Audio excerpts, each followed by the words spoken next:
ಎಲ್ರಿಗೂ ನಮಸ್ಕಾರ. ಕಟ್ಟೀಸ್ ಕಿಚನ್ ಕನ್ನಡಕ್ಕೆ ಸ್ವಾಗತ. ಇವತ್ತು ನಾವು ಬಟರ್ ಗಾರ್ಲಿಕ್ ದಾಲ್ ಮಾಡೋಣ. ಹೇಗೆ ಮಾಡೋದು ಅಂತ ನೋಡೋಣ. ಸ್ವಲ್ಪ ದಾಲ್ ಮಾಡೋಕ್ಕಿಂತ ಚೂರು ಡಿಫ್ರೆನ್ಸ್ ಇದೆ, ಜಾಸ್ತಿ ಇಲ್ಲ. ಬಟ್ ಆ ಸ್ವಲ್ಪ ಡಿಫ್ರೆನ್ಸ್ ಮಾಡೋ ಮೆಥಡಲ್ಲಿ ಇದೆಲ್ಲ ಅದು ಒಳ್ಳೆ ಪಕ್ಕಾ ಸ್ಪೆಷಲ್ ಫ್ಲೇವರ್ ಕೊಡುತ್ತೆ ನಿಮಗೆ ರೆಗ್ಯುಲರ್ ದಾಲ್ಗಿಂತನೂ. ನಾವು ಕೇರಳಕ್ಕೆ ಟೂರ್ಗೆ ಹೋದಾಗ ಅಲ್ಲಿ ಸರವಣ ಭವನ್ ಅಂತ ಸೀರೀಸ್ ಆಫ್ ಹೋಟೆಲ್ಗಳಿವೆ. ಆ ಸರವಣ ಭವನ್ದು ಒಂದು ಸ್ಪೆಷಲ್ ಡಿಶ್ ಇದು ಬಟರ್ ದಾಲ್ ಅಂತ. ನಾವು ಅಲ್ಲಿ ತಿಂದಿದ್ವಿ.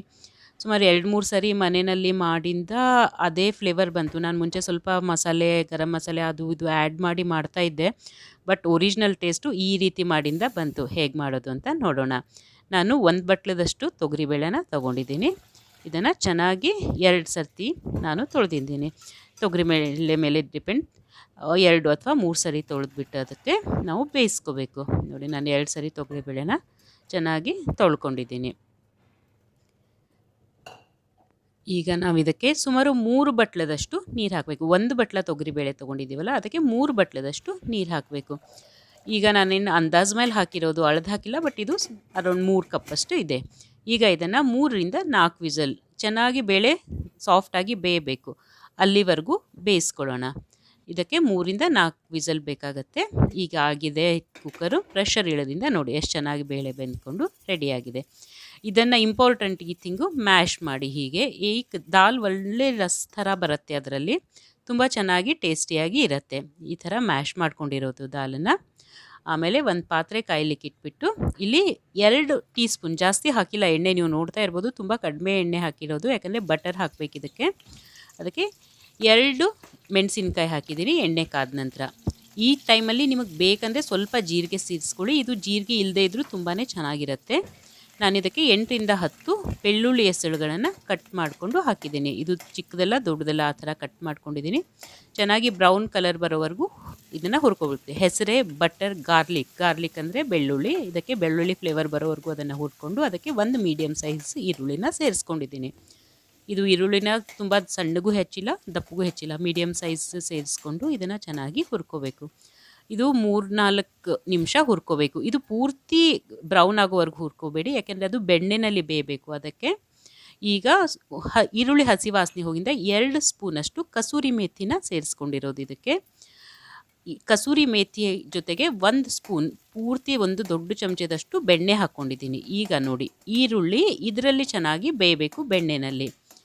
ಈಗ ಬೆಣ್ಣೆ, ಕಸೂರಿ ಮೇಥಿ ಮತ್ತು ಬೆಳ್ಳುಳ್ಳಿ 3 ಚೆನ್ನಾಗಿ ಇದು ಬೆಂದುಕೊಂಡ್ರೆ, ಈ ಥರ ಹುರ್ಕೊಂಡ್ರೆ ಒಂದು 2 ನಿಮಿಷ 3 ನಿಮಿಷ ಒಳ್ಳೆ ಘಮ ಬರುತ್ತೆ. ಆ ಘಮ ನಮಗೆ ಆವಾಗಲೇ ಗೊತ್ತಾಗುತ್ತೆ ದಾಲ್ ಎಷ್ಟೊಂದು ರುಚಿಯಾಗಿ ಬರುತ್ತೆ ಅಂತ. ಇದಕ್ಕೆ ಅರ್ಧ ಸ್ಪೂನಷ್ಟು ಚಿಲ್ಲಿ ಪೌಡ್ರ್ ಅಂದರೆ ಕೆಂಪು ಖಾರದ ಪುಡಿ ಹಾಕಿದ್ದೀನಿ, ಮತ್ತು ಧನಿಯಾ ಪೌಡ್ರ್ ಅರ್ಧ ಸ್ಪೂನ್ ಹಾಕಿರೋದು, ಮತ್ತು ಅರ್ಧ ಸ್ಪೂನಷ್ಟು ಅರಿಶಿನ ಹಾಕಿರೋದು. ನೋಡಿ, ನಾನು ಏನೂ ಮಸಾಲೆ ಹಾಕಿಲ್ಲ. 1-2 ಸರಿ ಮಸಾಲೆ ಹಾಕಿ ಟ್ರೈ ಮಾಡಿದರೆ ಏನೂ ಆ ಫ್ಲೇವರ್ ಬರಲಿಲ್ಲ. ಅವ್ರು ಏನು ಮಸಾಲೆ ಹಾಕಿರಲ್ಲ, ಇಷ್ಟೇ ಸಿಂಪಲಾಗಿ ಮಾಡಿರ್ತಾರೆ, ತುಂಬ ರುಚಿಯಾಗಿರುತ್ತೆ. ಬೆಣ್ಣೆನಲ್ಲಿ ಮಸಾಲೆನೂ ಸೇರಿಸಿ ಹುರ್ಕೊಂಡಾಗಿಂದ ನಾವು ಬೇಯಿಸಿಟ್ಕೊಂಡಿರೋ ತೊಗರಿಬೇಳೆನ ಹಾಕ್ಕೊಳ್ಳೋಣ. ಇದನ್ನು ಚೆನ್ನಾಗಿ ಈ ಎಣ್ಣೆನಲ್ಲೇ ಹೀಗೆ 2ರಿಂದ 3 ನಿಮಿಷ ಮಿಕ್ಸ್ ಮಾಡ್ಕೋಬೇಕು. 2 ನಿಮಿಷ ಚೆನ್ನಾಗಿ ಹೀಗೆ ನೋಡಿ, ನಾನು ಇಷ್ಟೊಂದು ತಿಕ್ಕಿ ಮಿಕ್ಸ್ ಮಾಡ್ತಾಯಿದ್ದೀನಿಲ್ಲ, ಅಂದರೆ ಎಣ್ಣೆಯಲ್ಲಿ ಹುರಿದ ಹಾಗೆ ಆಗಬೇಕು ಆ ದಾಲು. ಹಾಗೆ ಚೆನ್ನಾಗಿ ತಿಕ್ಕಿ ನಾವು ಮಿಕ್ಸ್ ಮಾಡ್ಕೊಂಡಾಗಿಂದ ಸ್ವಲ್ಪ ನೀರು ಸೇರಿಸೋಣ. ನಿಮ್ಗೆ ಎಷ್ಟು ಕನ್ಸಿಸ್ಟೆನ್ಸಿ ಬೇಕೋ ಅದ್ರ ಮೇಲೆ ಮಾಡ್ಕೊಳ್ಳಿ. ಕೆಲವೊಬ್ರು ಗಟ್ಟಿ ದಾಲ್ ಇಷ್ಟಪಡ್ತಾರೆ, ಕೆಲವೊಬ್ರು ತಿಳಿ ದಾಲ್ ಇಷ್ಟಪಡ್ತಾರೆ. ನನಗೆ ಈ ಕನ್ಸಿಸ್ಟೆನ್ಸಿ ಓಕೆ ರೈಸ್ ಜೊತೆಗೆ ಅನಿಸ್ತು, ನಾನು ಈ ಕನ್ಸಿಸ್ಟೆನ್ಸಿ ಮಾಡಿದ್ದೀನಿ. ನಿಮ್ಗೆ ಇಷ್ಟ ಬಂದಷ್ಟು ನೀರು ಹಾಕ್ಕೊಳ್ರಿ, ಅದಕ್ಕೆ ತಕ್ಕಷ್ಟು ಉಪ್ಪು ಹಾಕ್ಕೊಳ್ಳಿ. ನೀರಿಗೆ ತಕ್ಕಷ್ಟು ರುಚಿಯಾಗಿರೋ ತಕ್ಕಷ್ಟು ಉಪ್ಪು ಹಾಕ್ಕೊಳ್ಳಿ. ಈಗ ಉಪ್ಪು ಹಾಕ್ಕೊಳ್ಳುವಾಗ ಬಂದು ನೀವು ನಾನು ಮನೆಯ ಮಾಡಿರೋ ಬೆಣ್ಣೆ ಉಪಯೋಗಿಸಿರೋದಕ್ಕೆ ನನಗೆ ಜಾಸ್ತಿ ಅದರಲ್ಲಿ ಉಪ್ಪಿರಲ್ಲ. ಮನೆಯಲ್ಲಿ ಮಾಡಿರೋದ್ರಿಂದ ಉಪ್ಪಿಲ್ಲದೆ ಇರೋದಿರತ್ತಲ್ಲ ಬೆಣ್ಣೆ, ಅದಕ್ಕೆ ನಾನು 1 ಚಮಚ ಹಾಕ್ಕೊಂಡಿದ್ದೀನಿ. ಪರ್ಫೆಕ್ಟ್ ಆಗಿತ್ತು. ನೀವು ಹೊರಗಡೆ ಸಾಲ್ಟೆಡ್ ಬಟರ್ ಏನಾದರೂ ಯೂಸ್ ಮಾಡಿದರೆ ಅದಕ್ಕೆ ರುಚಿಗೆ ತಕ್ಕಷ್ಟನ್ನು ಉಪ್ಪು ಸೇರಿಸ್ಕೋಬೇಕು. ಉಪ್ಪು ಆವಾಗ ನೀವು ಕಡಿಮೆ ಯೂಸ್ ಮಾಡಬೇಕಾಗತ್ತೆ, ಯಾಕಂದರೆ ಬಟರಲ್ಲಿನೂ ಉಪ್ಪಿರುತ್ತೆ. ನೋಡಿ, ಈ ಥರ ನಾವು ಒಂದು ಸರ್ವಿಂಗ್ ಬೌಲಿಗೆ ತೆಗೆದುಬಿಟ್ಟು ಸ್ವಲ್ಪ ಕೊತ್ತಂಬರಿ ಸೊಪ್ಪು ಉದುರಿಸೋಣ ಮೇಲೆ, ಜಾಸ್ತಿ ಇಲ್ಲ ಸ್ವಲ್ಪ. ಮತ್ತು ಚೆನ್ನಾಗಿ ಮತ್ತೆ 1 ಸ್ಪೂನಷ್ಟು ಬೆಣ್ಣೆನ ಮೇಲ್ಗಡೆ ಹಾಕೋಣ. ಈಗ ಬಿಸಿ ದಾಲ್ ಇರುತ್ತಲ್ಲ, ಅದ್ರ ಮೇಲೆ ಹೀಗೆ 1 ಸ್ಪೂನಷ್ಟು ಬೆಣ್ಣೆ ಹಾಕಿದರೆ ಒಳ್ಳೆ ಟೇಸ್ಟನ್ನು ಅದು ಅಬ್ಸಾರ್ವ್ ಮಾಡ್ಕೊಳತ್ತೆ. ಬೆಣ್ಣೆ ಕರಗತ್ತೆ, ಒಂದು 2-3 ನಿಮಿಷಕ್ಕೆ ಬೆಣ್ಣೆ ಚೆನ್ನಾಗಿ ಅದ್ರ ಮೇಲೆ ಕರಗಿಬಿಡತ್ತೆ. ಆವಾಗ ಅದಕ್ಕೆ ಸಿಗೋ ರುಚಿ ಅದೆಲ್ಲ ಸೂಪರಾಗಿರುತ್ತೆ. ಅನ್ನಕ್ಕೆ ಇದು ಒಂದಿದ್ದರೆ ಸೂಪರ್, ನಿಮ್ಗೆ ಬೇರೆ ಏನೂ ಬೇಕಾಗೋದೇ ಇಲ್ಲ. ಅನ್ನ ದಾಲು ನೋಡಿ ಈಗ ಬೆಣ್ಣೆ ಕರಗಿ ಎಷ್ಟು ಚೆನ್ನಾಗಿ ಸ್ಪ್ರೆಡ್ ಆಗಿದೆ ಅಲ್ಲ, ಹಾಗೆ ಸ್ಪ್ರೆಡ್ ಆಗಿರೋ ಬೆಣ್ಣೆ ಜೊತೆಗೆ ಕಲಿಸ್ಕೊಂಡು ತಿಂದರೆ ಸೂಪರ್ ಇರುತ್ತೆ. ಅನ್ನಕ್ಕಾದರೂ ಆಯ್ತು, ರೋಟಿ, ನಾರ್ತ್ ಇಂಡಿಯನ್ ರೋಟಿ, ಚಪಾತಿ, ಬಕ್ರಿ ಯಾವುದಕ್ಕಾದ್ರೂ ಸೂಪರಾಗಿರುತ್ತೆ. ಡೆಫಿನೆಟ್ಲಿ ಟ್ರೈ ಮಾಡಿ ನೋಡಿ.